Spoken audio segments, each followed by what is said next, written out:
2 multiply by 2 multiply by 2 is equal to 8। हमने 2 को multiplication में 3 दफ़ा इस्तेमाल किया और हमारा आंसर क्या है 8। तो इसकी लॉगरिथम फॉर्म क्या होगी, log with base 2 of 8 is equal to 3। और इसकी एक्सपोनेंशियल फॉर्म क्या होगी, 2 की पावर 3 इज इक्वल टू 8। इसमें 2 जो है वो बेस है और 3 जो है वो लॉगरिथम है। ठीक इसी तरह 3 multiply by 3 multiply by 3 multiply by 3 is equal to 81।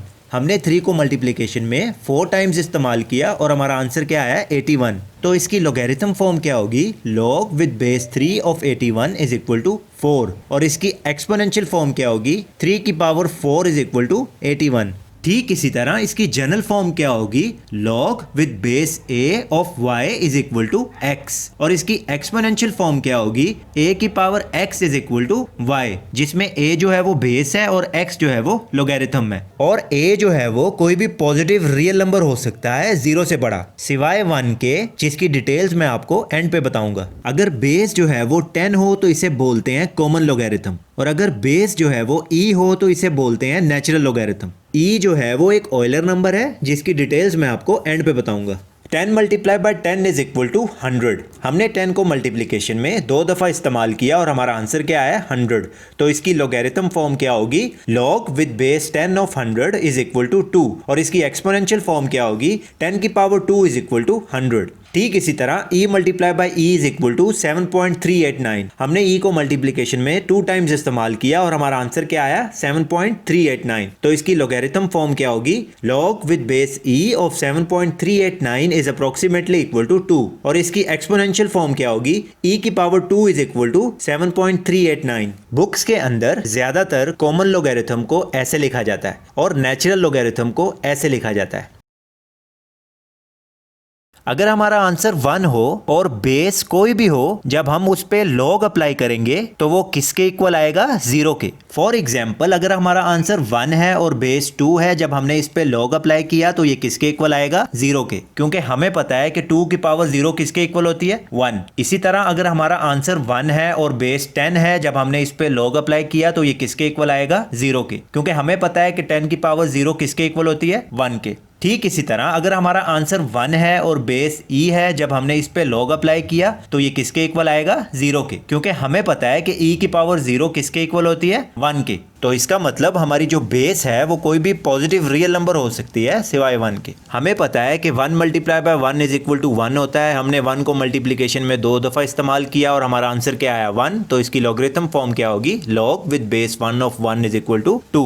हमें पता है कि 1 multiply by 1 multiply by 1 is equal to 1 होता है। हमने 1 को मल्टीप्लिकेशन में 3 दफ़ा इस्तेमाल किया और हमारा आंसर क्या आया, 1। तो इसका मतलब इसकी लॉगरिथम फॉर्म क्या होगी, log with base 1 of 1 is equal to 3।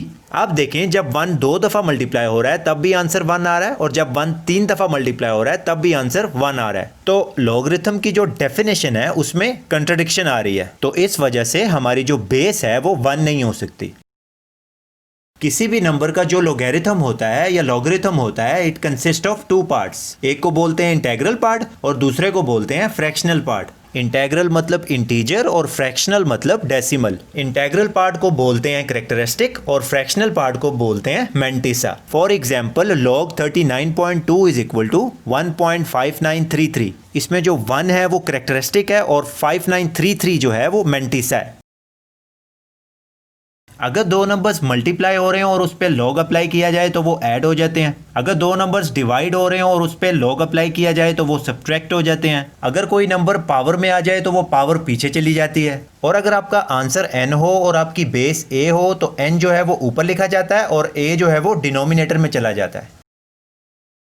e जो है ये एक ऑयलर नंबर होता है और ये एक ट्रांसीडेंटल नंबर होता है। और ट्रांसीडेंटल नंबर क्या होता है, जो अलजेब्रिक नहीं होते। तो फिर अलजेब्रिक नंबर्स क्या होते हैं, अलजेब्रिक नंबर्स या अलजेब्रिक इक्वेशन की 3 कंडीशंस होती हैं। एक तो आपकी इक्वेशन का सोल्यूशन एग्जिस्ट करना चाहिए, दूसरा आपकी इक्वेशन पॉलिनोमियल होनी चाहिए, तीसरा आपकी इक्वेशन के जो कोफिशिएंट्स हैं वो रैशनल होने चाहिए। फॉर एग्जांपल ये एक इक्वेशन है, अगर आप इस इक्वेशन में x is equal to square root 2 put करें तो लेफ्ट हैंड साइड जो है वो राइट हैंड साइड के इक्वल आएगी। तो इसका मतलब इस इक्वेशन का सोल्यूशन एग्जिस्ट करता है। अगर आप इस इक्वेशन में देखें तो x की पावर जो है वो पॉजिटिव है, तो इसका मतलब आपकी इक्वेशन जो है वो पॉलिनोमियल है। और अगर आप इस इक्वेशन के कोफिशिएंट्स देखें तो वो रैशनल है, तो तीसरी कंडीशन भी सेटिस्फाई हो गई। तो इसका मतलब x square minus 2 is equal to 0 एक अलजेब्रिक इक्वेशन है और x is equal to square root 2 एक अलजेब्रिक नंबर है। ठीक इसी तरह x square plus 1 is equal to 0 एक अलजेब्रिक इक्वेशन है और x is equal to iota एक अलजेब्रिक नंबर है। और इसी तरह x square minus x minus 1 is equal to 0 एक अलजेब्रिक इक्वेशन है और x इज इक्वल टू 5 एक अलजेब्रिक नंबर है। 5 को हम मैथमेटिक्स में गोल्डन रेशियो भी बोलते हैं और इसकी वैल्यू होती है 1.618 अप टू सो ऑन, और ये एक बहुत इंपॉर्टेंट इरेशनल नंबर होता है।